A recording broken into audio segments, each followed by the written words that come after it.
안녕하세요. 해외 특파원입니다.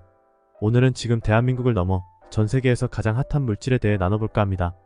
바로 상온 초전도체인데요. 이에 대한 과학계의 관심이 굉장히 높습니다. 만일 이 논문이 실현 가능하다고 밝혀진다면 이것은 물리학 역사상 가장 큰 획기적 발견 중 하나가 될 것으로 기대됩니다. 연구 참가자들에게는 순식간에 노벨상과 수십억 달러의 상금이 주어질 수 있으며 이는 지구의 산업을 바꾸는 게임 체인저의 역할을 하게 될 것입니다. 그래서 정말 무슨 일이 일어나고 있는 걸까요? 함께 알아봅시다. 며칠 전 공개된 이 조그마한 물질이 도대체 왜 중요할까요? 미국에서 생산된 에너지의 5%가 전력선을 통해 낭비되는데 이는 중앙아메리카 7개 국가를 4배로 구동할 만큼의 양입니다. 초전도체를 사용하면 저항과 손실이 거의 없고 에너지 전달이 거의 완벽해집니다. 말 그대로 단순 물질 하나의 개발이 세계 각국의 전력난을 해결해 줄 수 있다는 말이죠. 더 많은 혜택들도 있지만 그건 나중에 다시 살펴보겠습니다. 세상을 바꿀 물질이라는 초전도체에 대해 좀 더 자세히 설명드리겠습니다. 한국의 퀀텀에너지 연구소에서 LK99라는 코드명을 가진 초전도체 재료를 상온과 상압에서 달성했다고 발표했습니다. 초전도성은 1911년에 네덜란드의 물리학자 하이케 카멜링 오네스에 의해 처음으로 발견되었습니다. 초전도체로 분류되기 위해 충족되어야 하는 주요 요건은 다음과 같습니다. 첫째로 전기 저항이 사라져야 하며, 둘째로 자기 유동장이 물질 내부에서 쫓겨나야 합니다. 이게 무슨 말이냐고요? 전기를 전선을 통해 전송하려면 가능한 낮은 저항을 가진 물질이 필요합니다. 비싸서 사용 못하는 은이나 가성비가 좋아 국제 표준으로 사용되는 구리가 이런 낮은 저항 물질에 속합니다. 초전도체로 분류되기 위해서는 저항이 1피코옴미터 이하여야 합니다. 구리의 저항보다 17,200배나 낮은 값이지요.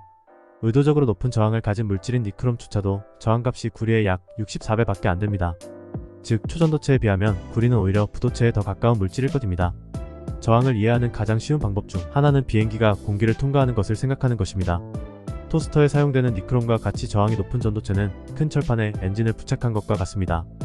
날아갈 수 있겠지만 움직이기 위해 많은 에너지를 낭비하게 되겠죠. 구리는 비행기와 같습니다. 공기 저항을 절대적으로 최소화하여 비행하는데 훨씬 적은 에너지를 필요로 합니다. 그럼 초전도체는요? 초전도체는 우주 공간으로 나가는 비행기와 같습니다. 공기 저항에 대한 에너지 손실이 없기에 비행기는 그 속도로 무한히 날아갈 수 있을 것입니다. 이것이 초전도체에서 비슷하게 일어나는 것입니다. 2023년 7월 22일 아카이브에 더 퍼스트 룸 템퍼러처 앰비언트 프레셔 슈퍼컨덕터라는 제목의 논문 원고가 올라왔습니다. 이석배 L, 김지훈의 K, 그리고 물질을 처음 발견한 연도인 99년을 합쳐 LK99라는 상온, 상압 초전도체 물질에 대한 논문이었습니다. 자, 이 논문이 사실이라면 세상에 어떤 영향을 미칠까요? LK99는 거의 모든 공학 분야에 깊은 영향을 미칠 것입니다. 첫째, MRI 기기입니다. 초기 MRI 기기는 방에서 자기장을 차단하기 위해 약 40톤의 철을 사용했습니다. 이로 인해 MRI 기기를 설치하는 것은 매우 비용이 많이 들었고 어려웠습니다. 그러나 현대의 MRI 기기는 초전도 상태에서 작동하는 2차 전자자기장을 사용합니다.